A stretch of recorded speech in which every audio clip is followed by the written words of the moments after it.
2026 হাতে গোনা কয়েকটা দিন পরেই বিধানসভা ভোট। সিপিএমের প্রার্থী সুদীপ্ত সরকার, ওনার বক্তব্য যে আমি বিজেপি ও টিএমসির বিরুদ্ধে লড়াই করব।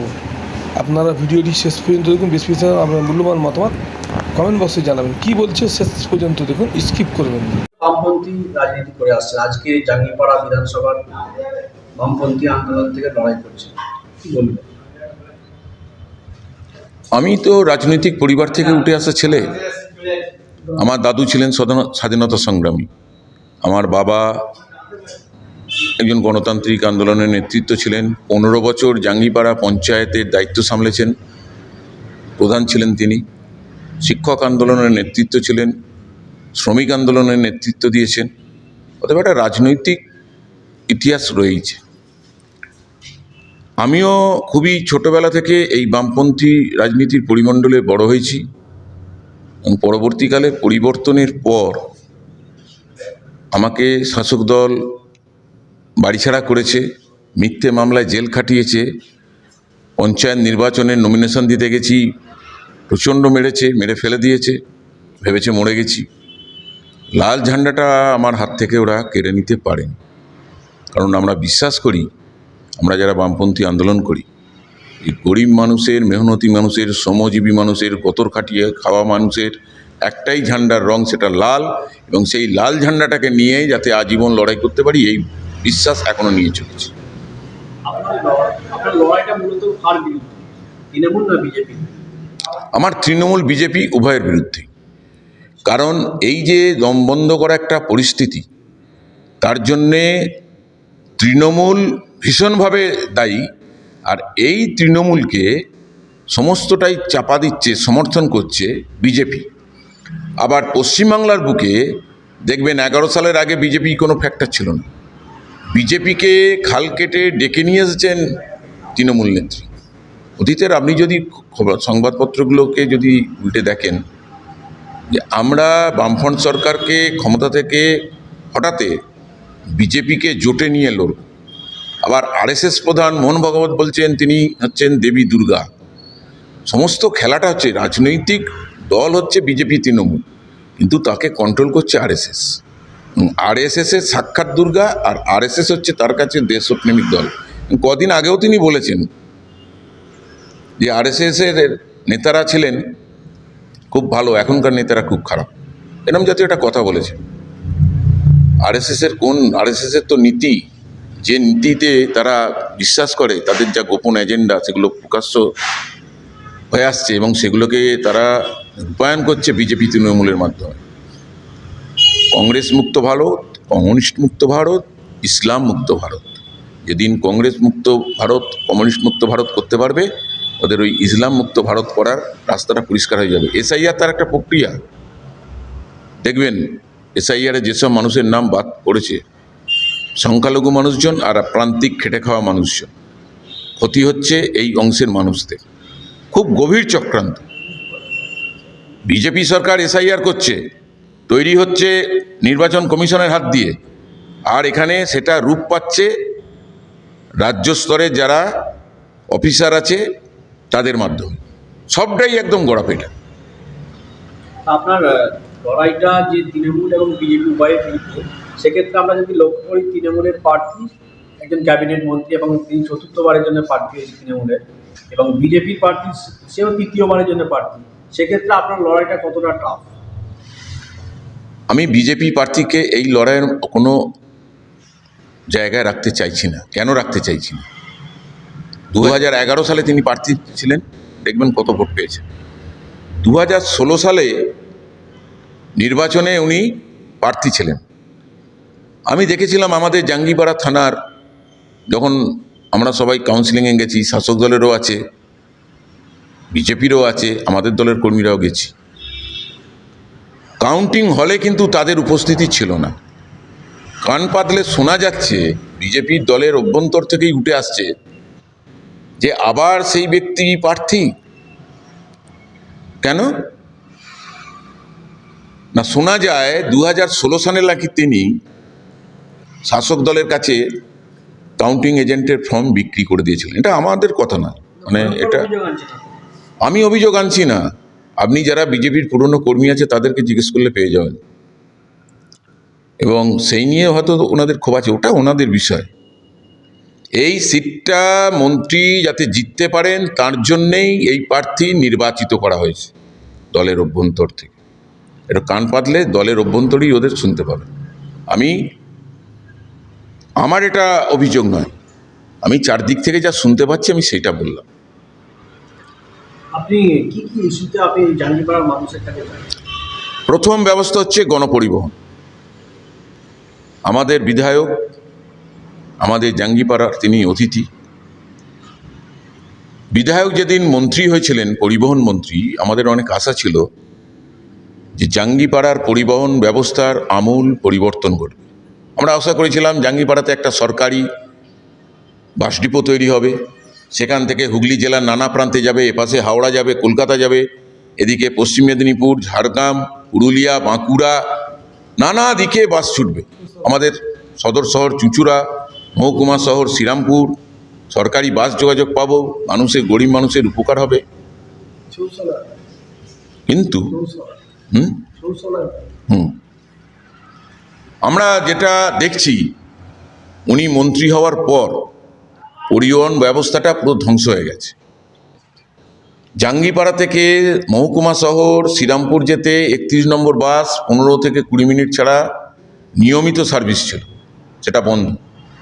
মানুষ নানা কাজে মহকুমা শহরে কাজে যান, মা বোনেরা গঙ্গা স্নান করতে যান যে কোনো পার্বণের আগে। এখন শ্রীরামপুর যেতে গেলে কাটা সার্ভিস করে যেতে হবে, জাঙ্গিপাড়া থেকে ফুরফুরা, ফুরফুরা থেকে শ্রীরামপুর, অথবা জাঙ্গিপাড়া থেকে হরিপাল, হরিপাল থেকে শ্রীরামপুর, শ্রীরামপুর স্টেশন থেকে নেমে আবার টোটো করে যেতে হবে। এটা 150 থেকে 160 টাকা খরচ। জাঙ্গিপাড়ায় একটি কলেজ আছে, মহিতোষ নন্দী মহাবিদ্যালয়, আমরা তৈরি করেছিলাম। সেই কলেজে ওই 31 নম্বর বাস দিয়ে প্রচুর ছাত্রছাত্রী, একটা স্কুল কনসেপ্ট ছিল, ন্যূনতম টাকায় আসত। এখন বাস পরিষেবা না থাকায় টোটো ভাড়া দিয়ে আপ অ্যান্ড ডাউনে নানা রকমভাবে 40-50 টাকার খরচ। কোথায় পাবে? গ্রামের গরিব মানুষ, তাদের বাড়ির ছেলেমেয়েরা লেখাপড়া শিখবে, কলেজে যাবে, সেই কলেজের গাড়ি ভাড়া প্রতিদিন যদি তাদের 50 টাকা খরচ করতে হয়, কিভাবে পেরে উঠবে তার অভিভাবকরা? আমরা বলেছি এই গণপরিবহন ব্যবস্থার আমূল সংস্কার হবে। কৃষি,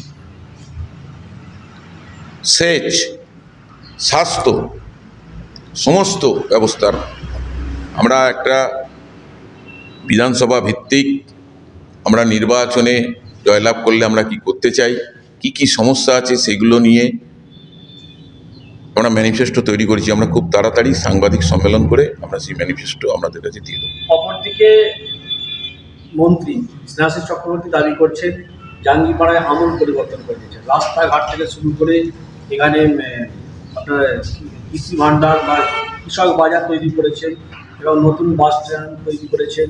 তার পাশাপাশি ফুরফুরা শরীফকে উনি প্রসঙ্গ টেনে বলেছেন ফুরফুরা শরীফকেও ঢেলে সাজিয়েছে FSD এর মাধ্যমে। কি বলবেন আপনি? ফুরফুরা শরীফের উন্নয়ন কতটা কি করেছেন আমি জানি না।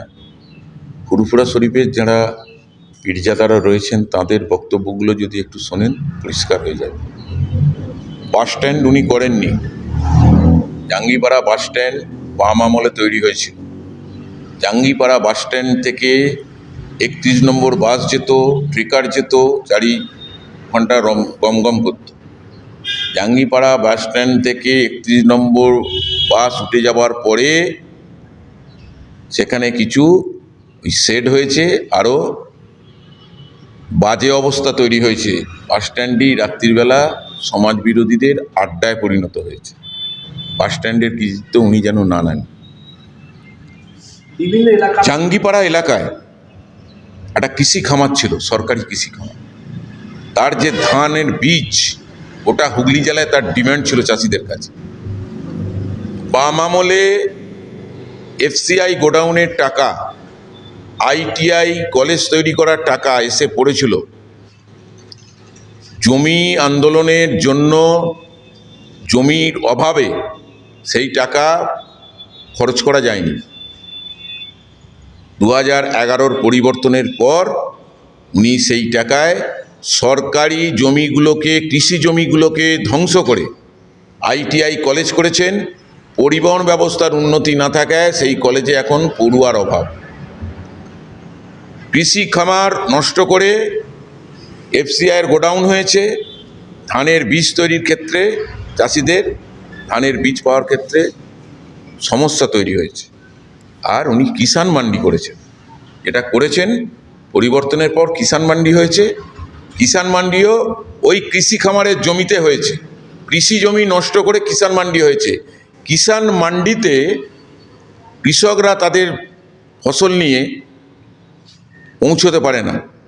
এখনো পর্যন্ত কিষাণ মান্ডির পরিকাঠামো সঠিকভাবে গড়ে ওঠেনি, বরং কৃষকদের কাছ থেকে প্রতিদিন কৃষকরা যদি ওর ভেতরে ঢোকে তার কাছ থেকে তোলা আদায় করা হয়, যা গরিব চাষিকে অনেক তাদের মধ্যে ক্ষোভ তৈরি হয়েছে। গোটা ব্যবস্থাটা উনি করেছেন, রাস্তাঘাট বলছেন উনি করেছেন, হ্যাঁ করেছেন, কিন্তু রাস্তাঘাটের আধুনিকীকরণ বাম আমলে হয়েছে। হেলথ সেন্টারের আধুনিকীকরণ সেই টাকা 2010-11 আর্থিক বছরে এসেছিল, নির্বাচন ঘোষণা হয়ে যাওয়া এমবার্গো থাকার জন্যে সেই টাকা বাম আমলের পঞ্চায়েত সমিতি খরচ করতে পারেন। 11 সালের পরে উনি সেই টাকা খরচ করিয়েছেন। অতএব জাঙ্গিপাড়ার আধুনিকীকরণ বা সাজানোর ক্ষেত্রে এটা হয় না, দাবি মেলে না। দাবি করছেন যে জাঙ্গিপাড়া থানাকে মডেল থানা করেছেন এবং জাঙ্গিপাড়া গার্গী হসপিটাল ঢেলে সাজিয়েছেন। আমার জানা নেই বিষয়টা। থানা সব জায়গায় থানার বিল্ডিং তৈরি হয়েছে, উন্নতি হয়েছে। উনি গতকালই একটা ইন্টারভিউতে বলছিলেন যে জাঙ্গিপাড়া থানা যেখানে অ্যাসবেস্টারের ছাউনি ছিল, সেক্ষেত্রে একেবারে থানা একেবারে ঝাঁ চকচকে এবং মডেল থানা। কি বলবেন? জাঙ্গিপাড়া থানা কোনোদিন অ্যাসবেস্টাসের ছিল বলে আমার জানা নেই। আর যে পুরাতন বিল্ডিং আছে সেটা আবার থানার ওপরে দুটি থানা নিয়ে তৈরি হওয়া সিআই সাহেবের অফিস। সেটা যদি ব্যবহারের অযোগ্য হয়ে থাকে, সিআই সাহেব সেইখানে অফিস চালাচ্ছেন কি করে? আপনি মানুষের দ্বারে দ্বারে যাচ্ছেন, কেমন রেসপন্স পাচ্ছেন? মানুষের সাড়া ভালো, মানুষ পরিবর্তন চাইছে। আলুর দাম ভাবতে পারেন, মাঠে 100 টাকা কেনার লোক নেই। সরকার ঘোষণা করলো, কবে ঘোষণা করলো? আমাদের কৃষক সমিতি ক্ষেত মজুরের তীব্র আন্দোলন, আপনারা হাবিবদা ছিলেন, শিয়াখালা চারমাথায় আমরা অবরোধ করেছিলাম। একই দিনে সিঙ্গুরের রতনপুর, পান্ডুয়া এবং পুরসুরা 4টে জায়গায় হুগলি জেলার 4টে পয়েন্টে আমাদের সংগঠনগুলির উদ্যোগে অবরোধ হয়েছিল। জাঙ্গিপাড়া থানায় রহিমপুর, রামহাটিতলা, রসপুর, জাঙ্গিপাড়া, সীতাপুর 5টা পয়েন্টে আমরা অবরোধ করে কর্মসূচি করেছি। তারপর এটা সর্বত্র হয়েছে গোটা পশ্চিমবাংলায়। সরকার বললে আমরা 950 টাকা কুইন্টাল দরে আলু কিনবো, আমরা বলেছিলাম 1200 টাকা কুইন্টাল দরে কিনতে হবে, তাই সেই 950 টাকা কুইন্টাল। এখনও আলু কেনা শুরু হয়নি, হিমঘরের তালা পড়ে গেছে, চাষির আলু মাঠে এখনও রয়ে গেছে।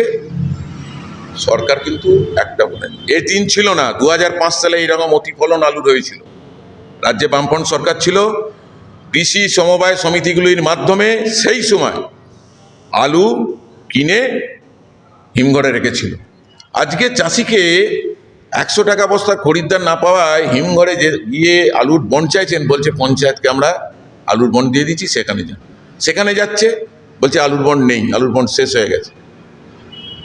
তাহলে আলুর বন্ড সেটা পাওয়া যাচ্ছে না, আলুর বস্তা যেটাতে আলু ভরে রাখবে চাষি 12 টাকা আলুর বস্তা 25 টাকা 30 টাকা করে বাজার থেকে কিনতে হয়েছে। একটা চরম অরাজকতা। এই কৃষি ব্যবস্থাটা ধ্বংস হয়েছে, এর জন্যে দায়ী যেমন তৃণমূল, দায়ী তেমন বিজেপি, রাজ্য সরকারের উদাসীনতা। আর কেন্দ্রীয় সরকার তো কৃষক বিরোধী জানি আমরা সবাই। এমন কৃষি আইন এনেছিলেন, কৃষকরা 1 বছর ধরে রাস্তা অবরোধ করে সেই আইনকে বাতিল করতে বাধ্য করেছিলেন। এই রাজ্য সরকারও কৃষকদের প্রতি চরম উদাসীন। এই অবস্থার আমূল পরিবর্তন করতে হবে। মানুষ আপনাকে পেয়ে কি বলছে? মানুষ আমাকে পেয়ে এই কৃষি ব্যবস্থার কথা বলছেন, পরিবহন ব্যবস্থার কথা বলছেন, তাদের বাড়ির ছেলেরা চাকরি না পাওয়ার যন্ত্রণার কথা বলছেন। ছেলেটা টোটো কিনে রাস্তায় নেমেছে, তাকে রেজিস্ট্রেশনের নামে তোলা আদায় করার কথা বলছেন। এই গোটা ব্যবস্থা থেকে তারা মুক্তি পেতে চাইছেন, মুখ খুলছেন তারা। মানুষ কি বলছে, পরিবর্তন না প্রত্যাবর্তন? মানুষ আমাদের প্রত্যাবর্তন চাইছেন। লাল ঝান্ডার সরকার ফিরে এলে কি কি করা হবে আমরা মানুষকে বলছি, মানুষ বলছে হ্যাঁ সেই দিনটা ভালো ছিল, ফিরিয়ে আনতে হবে। জেতার ব্যাপারে আপনি কতটা আশাবাদী? 100%। জিতলে প্রথম আপনি কি করবেন জাঙ্গিপাড়াবাসীর জন্য?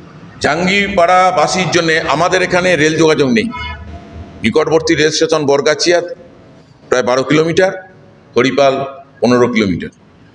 আমরা যাবতীয় যাতায়াত করি সড়ক পরিবহনের মাধ্যমে। সড়ক পরিবহনের উন্নতি হবে, কৃষি ব্যবস্থার উন্নতি করে। খালগুলো মজে যাচ্ছে। একদিকে আমাদের দামোদরের পাশে রয়েছে রনের খাল, এদিকে আছে ডাকাতিয়া, তারপরে আছে কৌশিকী, এদিকে আছে মেটে খাল। এই সমস্তটার সেচ কমপ্লিট হবে এবং তার ফলে দেখবেন আমাদের জাঙ্গিপাড়া থানার যে অংশ অতিবৃষ্টিতে ডুবে যায়, বন্যার সময় ক্ষতিগ্রস্ত হয়, সেগুলোরও অনেক উন্নতি হবে।